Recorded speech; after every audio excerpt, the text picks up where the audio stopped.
Many, many moons ago, I met Kenny White, the Wizard of Odds, in that very sports book right there at the tip of the strip at the South Point Hotel and Casino. I can hear Chris Andrews eating a gyro behind you. That's how much I know what's going on there right now as you join us on Chicken Dinner.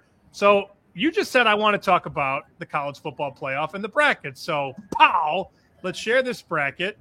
The 1 Oregon, the 2 Georgia, 3 Miami, 4 BYU, they all get buys. But you have some issues with this bracket before we get to the numbers you made, yes? Yeah, I do. It's been a long time. I was thinking Chris Andrews, he's probably back there practicing Pomoruski do. He's probably saying that right now. Watching Patriotti. Watching Andy Reid.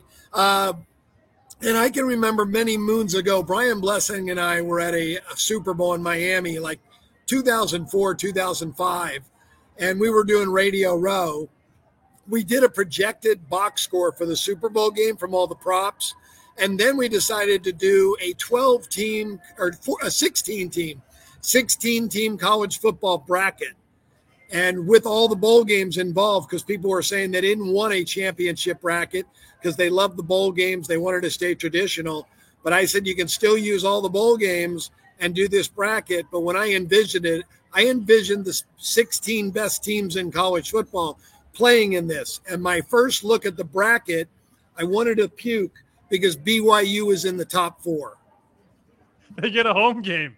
Well, no, they don't get a home game. That goes to a neutral because that's right. Because the first round games, home team is the higher seed. And then we get to the quarters, and then BYU would technically be in like the Sugar Bowl or the whatever bowl you want to plug into that slot. You made numbers on these first round games. Take us through what you got.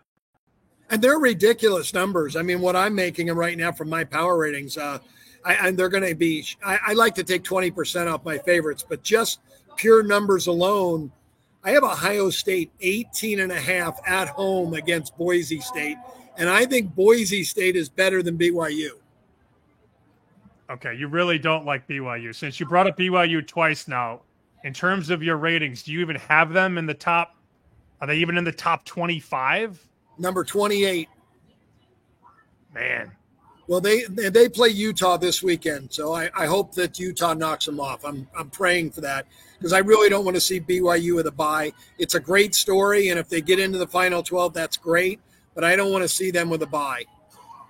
All right, Tennessee at home against Indiana, Texas at home against Alabama, Penn State at home against Notre Dame. What are your numbers there? Here's another big one. Tennessee, I've got 12. Now, I shaved 20% off my favorites, so I could make Tennessee, say, 9.5, but they're going to come out between 7.5 and 9.5 unless Indiana comes in undefeated. And that's maybe what they're going to have to do to get into the 12-team playoff. We'll see, but I think Tennessee's going to be a pretty good-sized favorite at home against Indiana.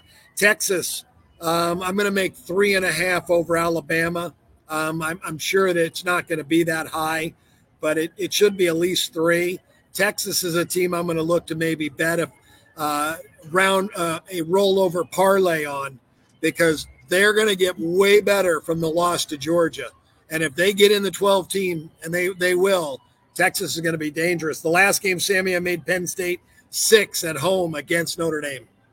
You make all these numbers for this show, and you know none of those matchups will happen because everything will figure itself out. I don't think we're going to see BYU. I don't think Indiana is going to make the playoff, but that's a different conversation for a different day. Let's look at the Indiana Hoosiers, who are at home in a very precarious spot. They are now a 14.5 point favorite against Michigan.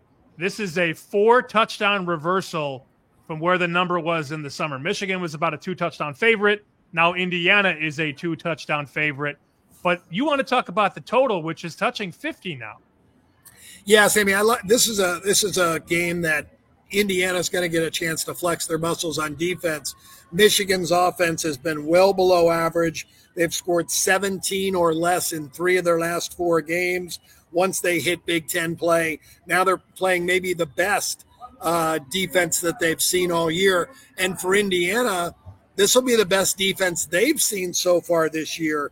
in Michigan's defense. So Michigan's been an over team, surprising to me, 5-1 to the over their last 6 games. But I don't think this game sets up that way. And Indiana's been a huge over team as well. But their defense is very, very good. Their defense is legit. So I think Michigan will have a tough time scoring. I think Michigan will be prepared. And I think this game goes under that total of 40. I think it's like 49 right now. So I saw a question floating around social media. Is Indiana overrated? And I said, well, they're 8-1 ATS.